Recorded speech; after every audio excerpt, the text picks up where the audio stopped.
direct du 8 avril 2020. Amis internautes MacTV Sénégal, bonjour et bienvenue dans les brèves d'information que nous allons démarrer par la communiqué du ministre de l'Intérieur. Pour freiner le rythme inquiétant de la pandémie, le ministre de l'Intérieur, Aly Ngouille Ndiaye, a décidé par arrêté de suspendre la délivrance des autorisations spéciales de circuler sur l'étendue du territoire national jusqu'à une nouvelle ordre, à l'exception des autorisations à raison des maladies, de transport de corps sans vie et pour des raisons professionnelles. À cet effet, les gouverneurs et les préfets veilleront au respect de ces mesures.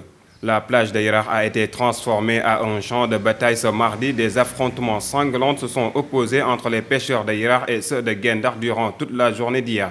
Plusieurs blessés ont été constatés, dont un en état grave. Des pirogues, des filets incendiés. Les pêcheurs de Yarakh dénoncent l'utilisation des filets monofilaments appelés communément félé-félé, mais également le non-respect des mesures en vigueur interdisant les voyages entre régions et raisons.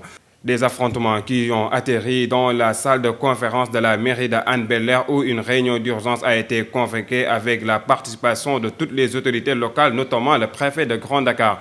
Et ce qui a été retenu dans cette réunion, selon le maire Babacar Mbengue, c'est la rentrée immédiate de tous les pêcheurs saint-louisiens. Les pays du Sahel sont moins exposés au coronavirus, c'est l'avis du professeur Didier Raoult. Le professeur scientifique s'est confié à travers une vidéo sur YouTube. Selon lui, la population subsaharienne résiste mieux au coronavirus car elle bénéficie d'une protection de l'écosystème. L'universitaire s'est confié ou s'est appuyé sur les études menées au Sénégal sur le paludisme pour rassurer les populations subsahariennes. Et nous restons toujours dans le domaine de la santé. La Commission nationale des médicaments autorise l'utilisation temporaire de la chloroquine et l'hydroxychloroquine dans les traitements des patients atteints du Covid-19. La Commission s'est réunie ce mardi à la demande du Comité national de gestion des épidémies. Cependant, la directrice nationale de la santé publique exhorte les populations à éviter l'automédication. Selon James Ngom Ndiaye, ces médicaments sont utilisés de façon exceptionnelle et même s'il y a des résultats positifs, il faudra continuer de se documenter davantage. Cependant, elle exige de les encadrer pour éviter l'automédication.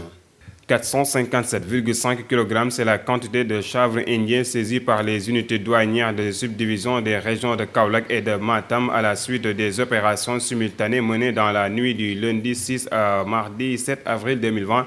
Selon nos confrères de E-Media, la première saisie a été opérée vers 2 h du matin dans le département de Nioro, région de Kaolack, concernant 250 kg de brown pour une valeur estimée à 20 millions de francs CFA.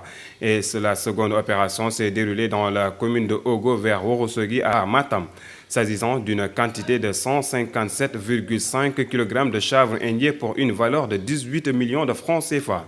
Et nous terminons par la mort de Iba Thiam, la jeune fille décédée lors d'une soirée qui a mal tourné et les 7 personnes arrêtées devront être déférées aujourd'hui devant le procureur. Iba Thiam serait morte d'une overdose dans une soirée organisée en plein couvre-feu. Et c'est ce qui met en terme cette édition. Merci de nous avoir suivis et restez connectés sur MacTV Sénégal.